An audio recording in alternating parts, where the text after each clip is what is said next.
एक रात की बात है। जगदीश टैक्सी चला रहा था। उसे किसी सवारी की तलाश थी। काफी समय से कोई ग्राहक उसकी टैक्सी में बैठा ही नहीं था। वो एक शमशान के पास गाड़ी लगाकर खड़ा हो गया। आज कोई ग्राहक मिल ही नहीं रहा है। ऐसा चलता रहा तो मेरा घर कैसे चलेगा? बच्चों की फीस कैसे जाएगी? और बस तभी शमशान का गेट खुलने की आवाज आई और फिर जगदीश की गाड़ी का दरवाजा खोलकर कोई अंदर बैठ गया। जगदीश देखने के लिए घूम ही रहा था कि उसे कोई आवाज सुनाई दी। जगदीश, पीछे घूमना मत। मुझे देखने की कोशिश भी मत करना। तुम्हें तुम्हारे बच्चों की स्कूल फीस चाहिए ना? वो मैं तुम्हें दे दूंगी। मुझे सेक्टर 7 ले चलो। उस औरत की आवाज डरावनी थी। जगदीश घबरा गया। उसे लगने लगा कि वो आवाज किसी औरत की नहीं थी। वो चुपचाप गाड़ी में बैठ गया और गाड़ी चलाने लगा। जगदीश के डर के मारे पसीने छूट रहे थे। वो चुपचाप गाड़ी चलाता रहा। वो सेक्टर 7 के पास पहुंचा और उसने गाड़ी रोक दी। दरवाजा खुलने की आवाज सुनकर उसकी धड़कनें तेज हो गई। डर के मारे वो थड़थड़ाने लगा। जगदीश, पीछे मत मुड़ना। मैंने पैसे रख दिए हैं। टैक्सी का दरवाजा बंद होते ही जगदीश ने एक्सीलेटर दबाया और रफ्तार से गाड़ी चलाने लगा। काफी दूर आकर उसने अपनी गाड़ी रोक दी और लंबी सांस भरने लगा। जब उसने बैक सीट पर देखा तो वहां नोटों की गड्डी थी। वो कौन थी? कोई इंसान थी या भूत? जगदीश असमंजस में था कि उसकी गाड़ी में कौन सवार हुआ था। अगली शाम पैसों के लालच में जगदीश वापस उसी शमशान के बाहर पहुंचा। पिछली रात की तरह आज भी शमशान के गेट खुलने की आवाज आई और जगदीश की टैक्सी का दरवाजा भी खुला। जगदीश, मुझे पता था कि तुम वापस आओगे। आखिर इंसान है ही ऐसा। पैसे किसे नहीं चाहिए। मुझे सेक्टर नंबर 7 ले चलो। जी। आज जगदीश को पिछली रात जैसा डर नहीं था, क्योंकि उसके दिमाग में ढेर सारे पैसों का लालच था। वो अच्छे से गाड़ी चला रहा था। उसने गाड़ी सेक्टर नंबर 7 में लगा दी। जगदीश, पीछे मत मुड़ना। मैंने पैसे रख दिए हैं। पिछली रात की तरह वो सवारी उतर गई और जगदीश गाड़ी लेकर निकल गया। बैक सीट पर जगदीश को फिर से पैसों की गड्डी मिली, जो देखकर जगदीश बहुत खुश हुआ।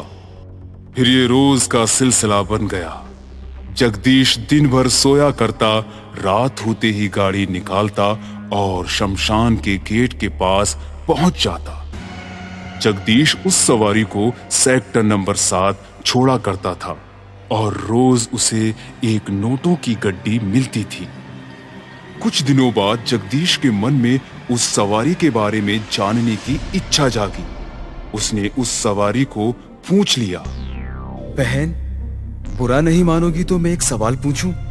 मेरे बारे में जानना है ना तुझे, कि मैं कौन हूँ और रोज शमशान से सेक्टर नंबर 7 क्यों जाती हूँ? हाँ बहन। ठीक है, सब बताती हूँ। मेरा नाम चंद्रिका था। मैं अपने पति के साथ सेक्टर नंबर 7 के एक फ्लैट में रहती थी। हम दोनों बहुत खुश थे क्योंकि मैं गर्भवती थी। पर अचानक एक शाम जब मैं हॉस्पिटल से घर आई तो मैंने देखा कि मेरा पति मेरे ही बेडरूम में किसी औरत के साथ था। मैं बौखला गई। गुस्से में मुझे समझ नहीं आया कि मैं क्या करूं और मैं घर से बाहर निकल गई। मैं गुस्से में चलते हुए रोड पर आ गई और मेरा ध्यान नहीं रहा और एक ट्रक ने मुझे उड़ा दिया। डॉक्टर ने ऑपरेशन किया और मेरे बच्चे को बचा लिया, पर मैं नहीं बच सकी। अपने बच्चे की शक्ल देखकर मैं मर गई। उस दिन से रोज अपने बच्चे को देखने के लिए मैं सेक्टर नंबर 7 जाती हूँ, बाप रे, आपको मुक्ति नहीं मिली? क्योंकि मेरी जान अभी भी मेरे बच्चे में अटकी हुई है। मैं रोज उसे मिलने जाती रहूंगी। ठीक है। जगदीश को अपने सवालों का जवाब मिल गया और वो लोग सेक्टर नंबर 7 भी पहुंच गए। सवारी टैक्सी से उतर गई और जगदीश को अपने पैसे मिल गए। कई और दिनों तक रोज जगदीश इस सवारी को छोड़ने आया करता था और फिर एक दिन उसकी मां बहुत बीमार थी और उसे गांव जाना था। उसने अपने चचेरे भाई से बात की। सुन राजू, मैं गांव जा रहा हूं माँ के पास। तुझे रोज शाम को 7 बजे शमशान के गेट पर पहुंचना है और उस सवारी को सेक्टर 7 तक पहुंचाना है।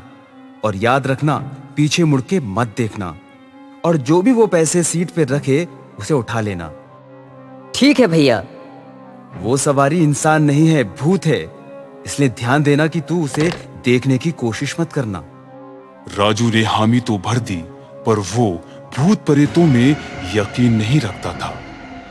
अगली शाम 7 बजे राजू शमशान के गेट पर पहुंच गया। कुछ समय इंतजार करने के बाद राजू को शमशान का गेट खुलने की आवाज आई। फिर राजू की कैब का दरवाजा खुला और कोई अंदर बैठ गया। पीछे मुड़ना मत, मुझे सेक्टर 7 छोड़ दो, तुम्हें तुम्हारे पैसे मिल जाएंगे। ठीक है। राजू गाड़ी चलाने लगा, पर वो सवारी के बारे में सोचने लगा। मुझे नहीं लगता कि ये कोई भूत होगी। लगता है इस डरावनी आवाज के पीछे कोई बहुत खूबसूरत हसीना है। शायद आवाज बदलकर मुझे डराने की कोशिश कर रही है। और क्या, भला आजकल डायन चुड़ैल। पीछे मुड़ना मत। नहीं नहीं, मैं नहीं मुड़ूंगा। राजू सोच में पड़ गया कि आखिर उसके मन की बात उस सवारी को कैसे पता चल गई। राजू गाड़ी चलाता रहा। राजू ने सोचा, सवारी देखने के लिए पीछे घूमने की क्या जरूरत है। उसने रियर व्यू मिरर को घुमाया और पीछे बैठी हुई सवारी देखी। वो बहुत ही बदसूरत भूतनी थी। बचाओ बचाओ बचाओ बचाओ! मैंने कहा था मुझे देखना मत। मुझे छोड़ दो मुझे, बचाओ! भूतनी ने राजू की सीट में से अपना हाथ आर पार कर लिया और उसके शरीर से उसका दिल निकाल लिया। जब कोई चेतावनी दे तो उसे सुन लेना चाहिए। राजू को मारकर भूतनी सेक्टर नंबर 7 की ओर बढ़ गई।